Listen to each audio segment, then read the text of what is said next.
akin kung magkano ang kailangan mo. Ibibigay ko. Huwag ka lang magpakita bukas. Lumunok si Trina at mariing ikinuyom ang mga kamay. Muling nagbalik sa kanya ang naging pag-uusap nila ng asawang si Sebastian noong nagdaang gabi. Matagal siyang nakaupo at nakatitig sa harap ng malaking salamin. Paulit-ulit na naglalaro sa isipan niya ang senaryong naabutan kanina. Ang mga hawak ni Luna kay Maximus, ang pagyakap ng babae rito. Nagbuga siya ng malalim na hangin dahil pakiramdam niya, pinipiga ang puso niya. Nahihirapan siyang huminga. Mula sa walk-in closet sa loob ng silid nila ay lumabas si Sebastian habang suot nito ang ternong pantulog nito. Nagtungo ito sa kama nila at pagkatapos ay kinuha ang gamot at isang baso ng tubig sa ibabaw ng side table. Mula sa refleksyon ng salamin ay pinanood niya ang asawa sa pag-inom ng gamot nito. Bakas na bakas sa mukha at mga mata niya ang pagkabahala dahil sa laman ng isip. Nang makitang tuluyan ng humiga sa kama ay kinuha niya ang kanyang paboritong pabango na in-order pa niya mula sa Paris.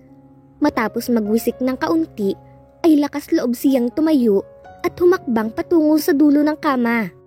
Tahimik naman siyang pinagmasdan ni Sebastian. Habang nakatitig sa mga mata ng lalaki, ay hinawakan niya ang tali ng suot niyang roba. Kinalas niya iyon at hinayaang mahulog sa sahig. Ngayon ay nakasuot na lamang siya ng manipis at sexy na pantulog. Napangiti siya sa asawa nang makita ang kasiyahan sa mukha nito. Gumapang siya sa dulo ng kama hanggang sa makalapit sa tabi ni Sebastian. Umunan siya sa dibdib nito at ipinatong ang isang hita sa ibabaw ng paa nito. "Pagod ka ba sa trabaho?" Malambing niyang tanong. Binaling ni Sebastian ang tingin sa kanya at matagal na pinagmasdan ang mukha niya. "Anong gusto mo?" Nakangiting untag ng lalaki. Natawa siya at tumitig sa kisame. "Gusto ko lang maglambing. Wala akong hihingin sa'yo." Tumawa ng mahina si Sebastian at pinaglandas ang kamay sa mapuputing braso niya. Ngumiti siya at muling humarap dito. "Gusto mo bang masahihin kita?" Isang iling ang itinugon ng asawa niya. Ngunit nakikita naman niya ang mapaglarong ngiti sa mga labi nito. "Iba ang gusto ko." Pagkatapos ng halos kalahating oras, kapwa sila hinihingal ng muli siyang umunan sa dibdib ng asawa.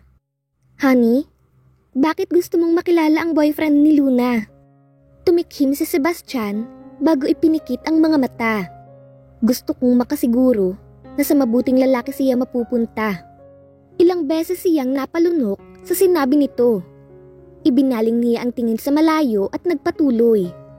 "Anong gagawin mo pagkatapos mo siyang makilala?" Matagal na nanatiling tahimik ang lalaki bago ito muling nagsalita. "Kapag nasiguro kung maayos ang nobyong napili ni Luna, ipapakasal ko sila agad."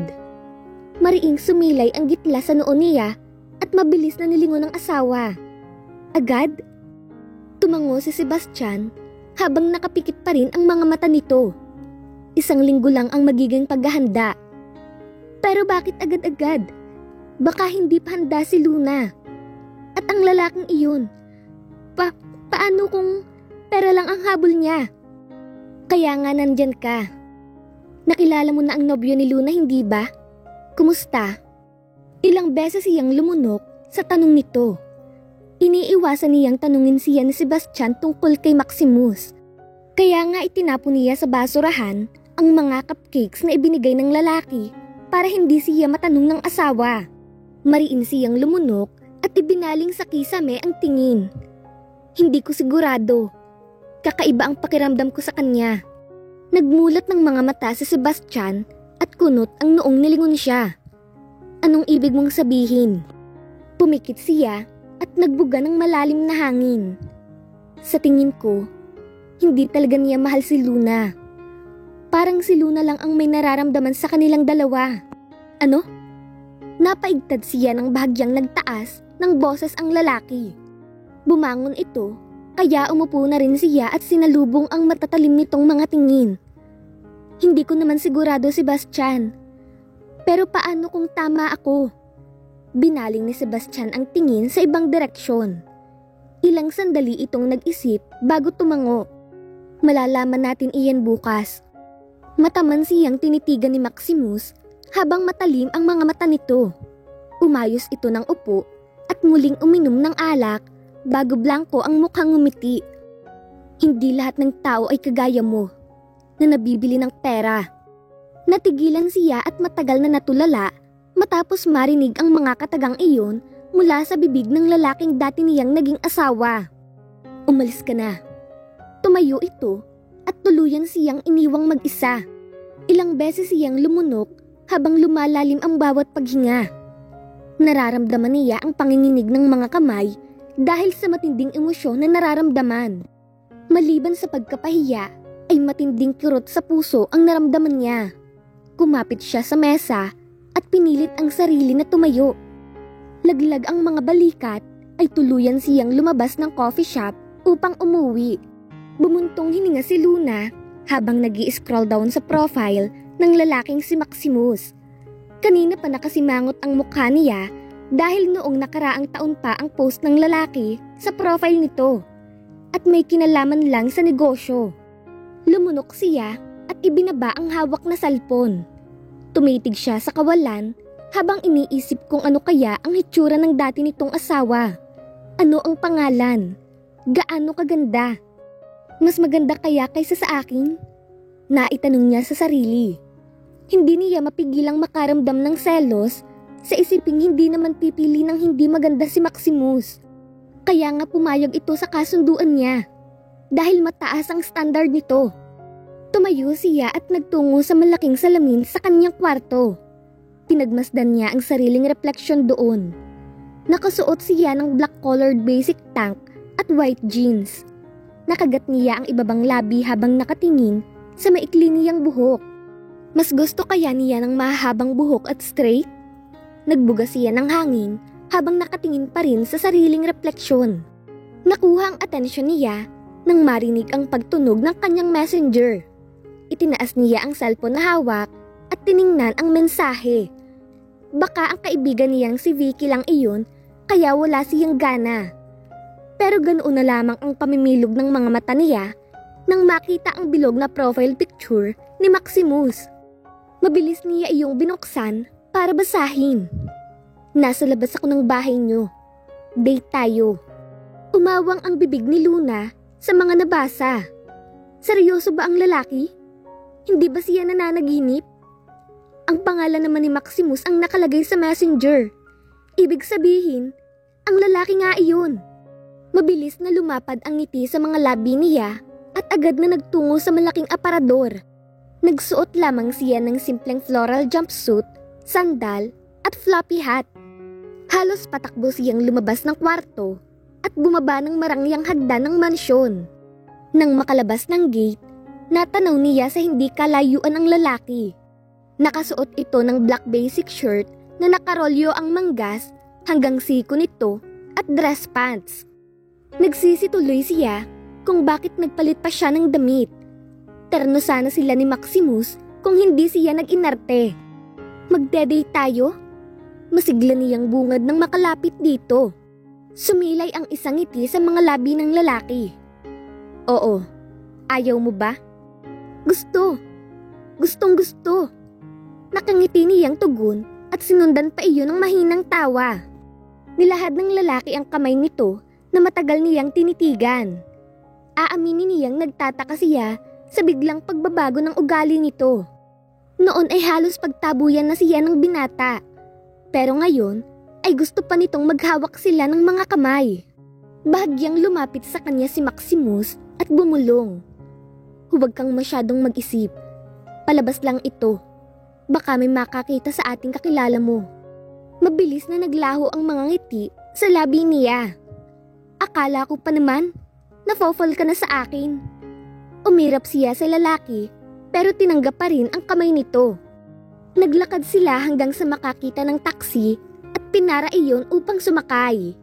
Ang excitement niyang nararamdaman sa isiping magde-date sila sa isang mall o hindi kaya ay sa restaurant ay biglang naglaho nang dalhin siya nito sa isang park na halos bilang lang sa kamay ang mga taong naroroon. Nilingon niya si Maximus nang makapasok sila sa loob ng park at naupo sa isang lumang bench malapit sa parte kung saan naglalaro ang mga bata. Bakit dito tayo nagpunta?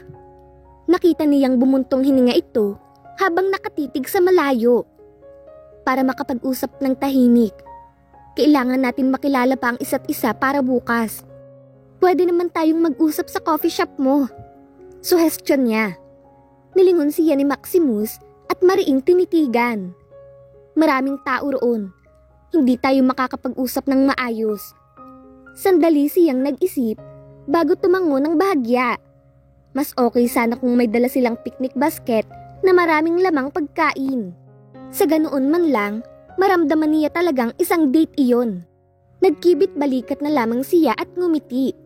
Mas okay na rin naman iyon kaysa naman iwasan siya nito o ipagtabo yan. Kinuha niya ang cellphone sa bulsa at pinatay ito. Ayaw niya ng istorbo. Panigurado kasing tatawag na naman ang kaibigan niyang si Vicky. Parang hindi ito nurse kung kontakin siya. Tila marami kasi itong oras. Ano ba ang gusto mong malaman? Muli niyang nilingon ang binata at ngumiti. Matagal itong tumitig sa kawalan habang nakadikwatro ang mga paa at nakapatong sa sandalan ng inuupuan nila ang brasong malapit sa kanya. Bagya tuloy siyang umurong upang magmukhang inaakbayan siya ng lalaki. Sabi nga nito, baka may makakita sa kanilang kakilala niya. Kumusta ang relasyon mo sa pamilya niyo? Natigilan siya at napatitig dito sa narinig na tanong. Ha? Nilingon na siya ni Maximus at mataman na tinitigan. Para alam ko kung paano sila pakikitunguhan. Pakikitunguhan? Anong ibig mong sabihin? Ngumiti ito sa kanya. Girlfriend kita. Kung sakaling may hindi kakaayos sa isang miyembro ng pamilya niyo, dapat alam ko dahil ikaw ang kakampihan ko. Agad siyang natigilan sa mga narinig. Matagal niyang pinagmasdan ng seryoso nitong mukha habang iniisip ang mga sinabi nito. Kapag kuway, mariin siyang lumunok at bumuntong hininga. Nang marinig ni Maximus ang pagbuga niya ng malalim na hangin, agad siya nitong nilingon at mataman na tinitigan. Para saan iyon? Untag nito. Pilit siyang ngumiti nang mag-iwas ng tingin. Simula kasi nang mamatay si Mami, wala na akong naging kakampi sa mansyon. Pakiramdam ko, nag-iisa lang ako. Natigilan si Maximus sa narinig. Pinagmasdan nito ang mukha niya at kapag kuway, napapalunok na tumitig sa malayo. Maayos ba ang pakikitungo sa iyo ng asawa ng daddy mo? Muli siyang nilingon nito at hinintay na makasagot. Ngumiti siya at tumango. Okay naman. Huminga siya ng malalim nang maramdaman ang malakas na pag-ihip ng hangin. Dinig niya ang tawanan ng mga bata sa hindi kalayuan. Masarap sa pakiramdam ang kapayapaan ng paligid. Pero naghihirap ang loob niya. Bakit parang hindi? Wala sa sariling napangiti siya habang inaalala ang mga oras na nagkakausap sila ni Trina. Mabait ito sa kanya at hindi nagkukulang sa pag-aalaga sa kanila ng daddy niya. Hindi ko lang kasi maiwasang hindi isipin. Paano kung wala na si daddy? Mananatili pa kaya siya sa tabi ko? Bahagyang kumunot ang noo ni Maximus sa naging tanong niya. Hindi nito malaman kung naaawa ba o ano para sa kanya. Ang asawa ng daddy mo, masaya ba siya sa inyo? Ilang ulit na lumunok si Maximus matapos itanong ang mga bagay na iyon sa kanya. Nilingon niya ang lalaki at bahagyang tinanguan. Masaya, lalo na sa tuwing nag-out of the country sila ni daddy. O sa tuwing may ibinibiling kung ano-ano si daddy para sa kanya. Kahit sa simpleng araw lang na walang okasyon, nakikita kong masaya silang dalawa. Kumuyom ang mga kamao ni Maximus. Aaminin nitong may kurot sa puso itong nararamdaman sa mga nalaman. Pero sa isang banda, naaawa ito sa kanya. Nakikita siya nitong nakangiti, ngunit taliwas naman ang nababakas nito sa mga mata niya. Ikaw, masaya ka ba? Ilang segundo siyang natigilan bago nagbaba ng tingin. Ayaw na sana niyang sagutin ang mga tanong nito, pero hindi niya maipaliwanag kung bakit sobrang gaan ang nararamdaman niya para dito.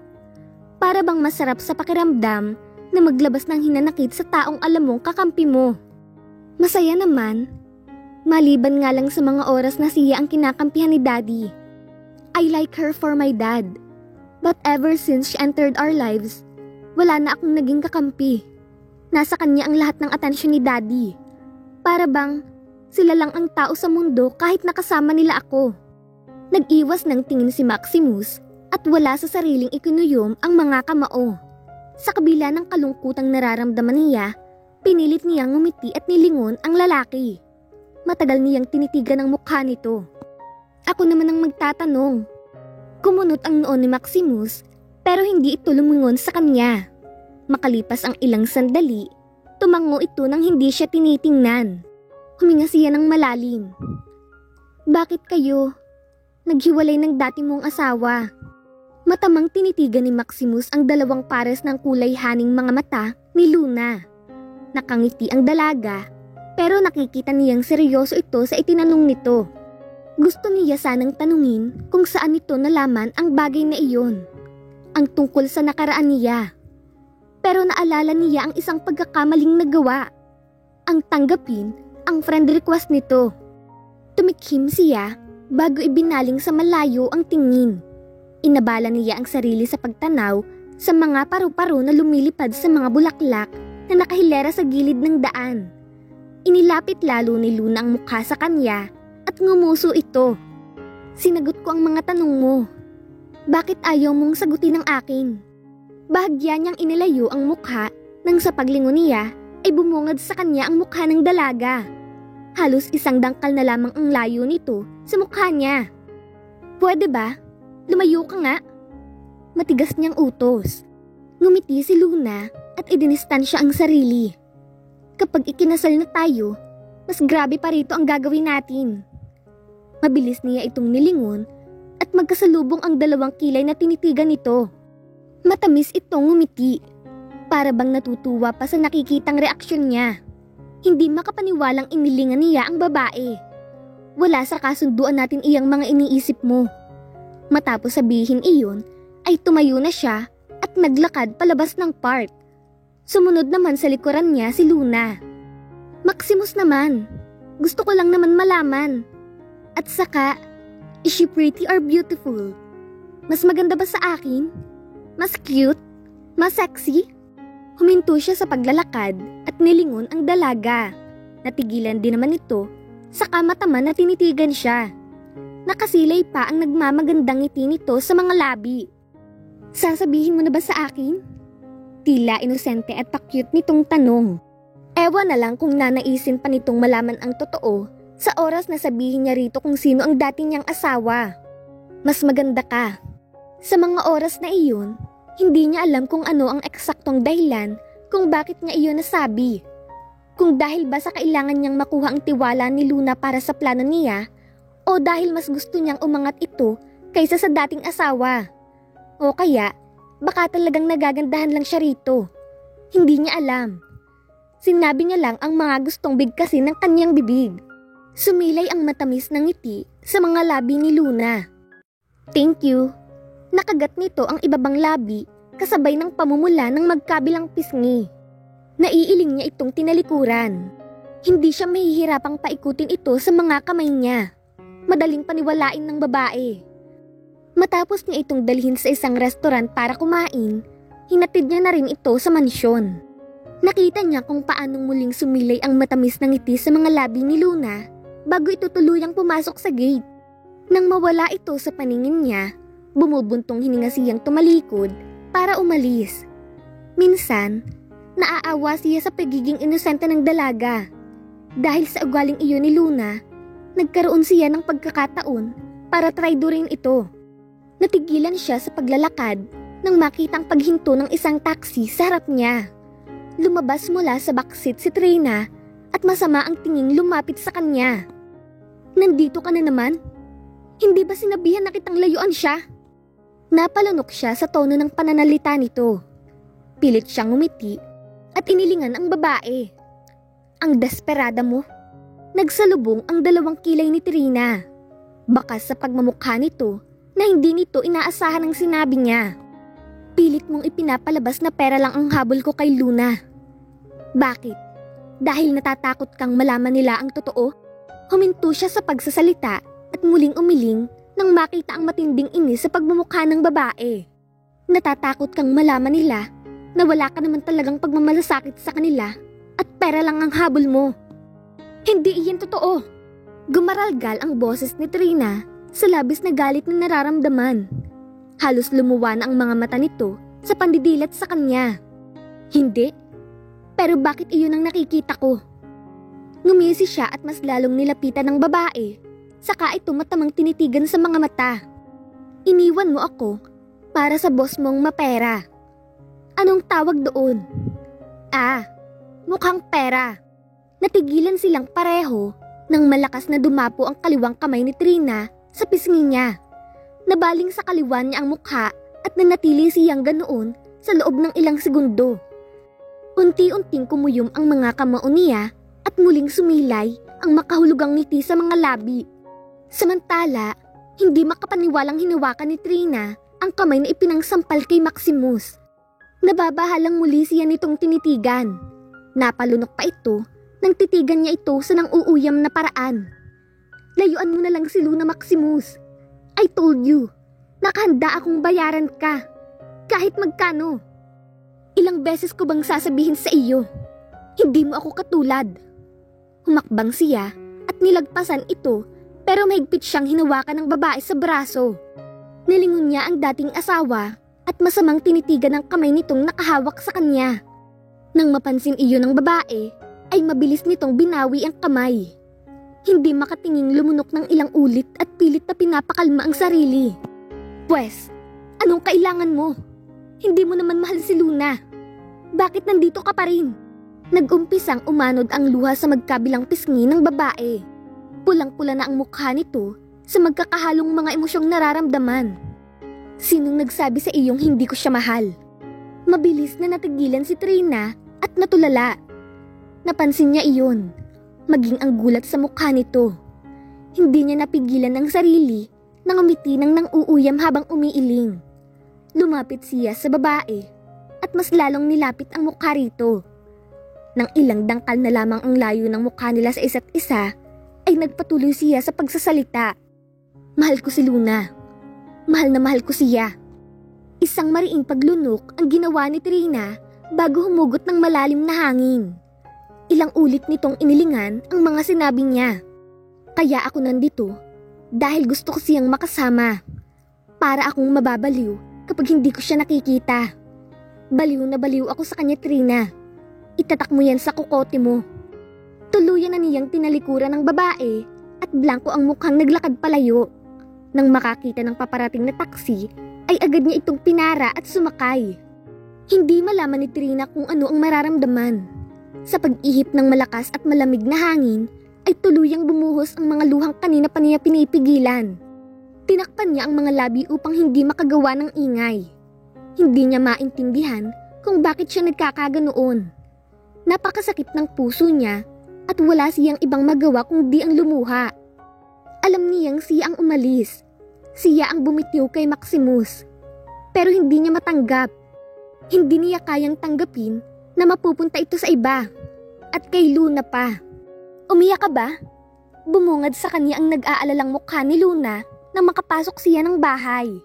Lumunok siya at umiling dito. Nagpatuloy siya sa paglalakad at nilagpasan ng babae. Trina, are you sure? Namumula kasi ang mga mata mo. Patuloy ng babae habang nakasunod ito sa kanyang likuran. Tumigil siya sa paglalakad at mariin na lumunok. Humugot siya ng hangin bago nagdesisyong lingunin ito. Nang makita ang nagtatakang mukha ng dalaga, ay pilit siyang ngumiti. Ayos lang ako, Luna. Kailangan ko lang siguro ng pahinga. Aniya at marahang hinaplos ang isang braso ng dalaga. Nagpunta kasi ako sa opisina kanina para tumulong sa mga kailangan ng daddy mo. Ikaw, saan ka galing? May ilang segundong natulala si Luna bago itong umiti ng alanganin. Ang kaninang ngiti nito na may pag-aalinlangan napalitan ng malapad ng ngiti na tila kinikilig at para bang may magandang bagay na naiisip. Agad na tumalim ang mga mata niya sa nakikita. Ibinaling niya sa ibang direksyon ang mga mata.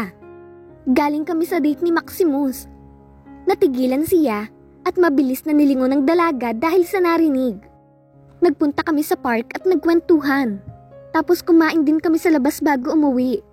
Gusto niya sanang pagalitan ng babae dahil nagagawa pa nitong makipag-date sa oras na namomroblema ang kumpanya.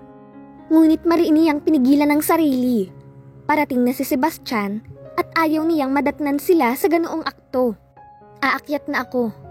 Walang gana niyang wika at mabilis itong tinalikuran. Pagsapit ng umaga ay kinakabahang lumabas sa sariling silid si Luna at nagmamadaling bumaba ng hagdanan. Nagpatawag na rin siya ng taxi upang mabilis na makaalis. Nagpatid siya sa kapihan ng lalaki upang sunduin ito. Pakiramdam niya kasi ay lalabas na ang dibdib niya sa sariling puso dahil sa lakas ng pagtibok nito.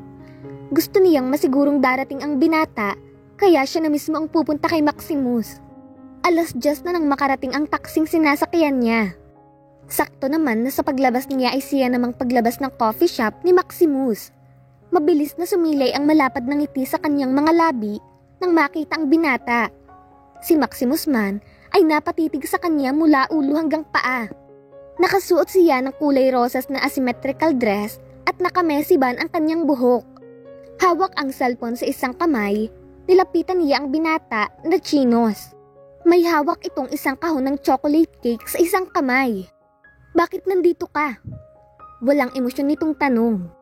Malapad siyang ngumiti. Sinusundo ka? Baka biglang magbago ang isip mo eh. Umiling ang lalaki kasabay ng pasadya nitong paggulo sa buhok niya. Ngumuso lamang siya rito bago sila tuluyang pumasok sa loob ng taxi na pinaghintay niya. Nang makarating sa restaurant na madalas nilang kainan ng daddy niya, muli siyang bumulong sa lalaki. Medyo may attitude si daddy ah. Kapag nagalit siya, huwag mo na lang pansinin. Bahagyang natawa si Maximus. Ako na ang bahala.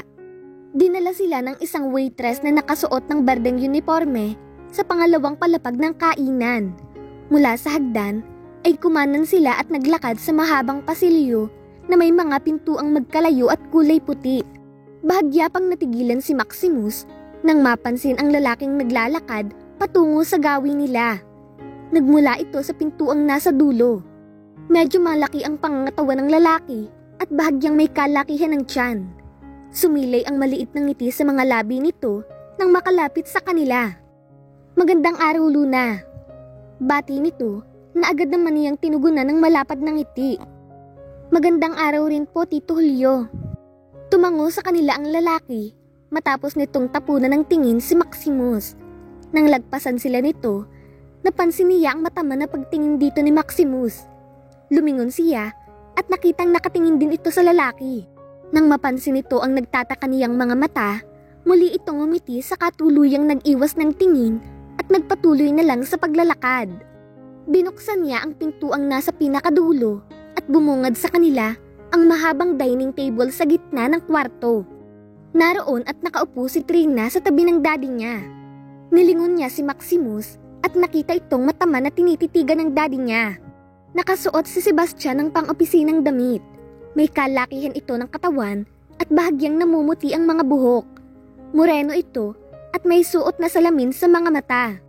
Kahit matanda na hindi ito naging pabaya sa katawan, kaya nagmukha itong mas bata ng 10 taon mula sa edad nito. Mariin siyang lumunok nang mag-angat ng mukha ang daddy niya at nagsulubong ang tingin nito at ni Maximus. Hi Dad! Lumapit siya rito at humalik sa pisngi nito. Nang muli niyang balingan ng tingin si Maximus, sumanya siyang lumapit dito. Walang reaksyon sa mukha si Maximus pero sinunod pa rin ito ang iniuutos niya. Nice to finally meet you, Mr. Elizalde. Nilahad ni Maximus ang kamay at tinanggap naman iyon ni Sebastian. Please, sit down. Paanyaya nito ay kinangiti niya ng malapad. Nilingon niya si Maximus at palihim itong binigyan ng thumbs up. Walang pakialam na umupo ang lalaki sa silyang katabi niya. Samantala, nang makaupo ay binalingan naman ni Maximus ang hindi makatinging mukha ni Trina. Napansin niyang Hindi ito mapakali at halatang kinakabahan ang buong mukha.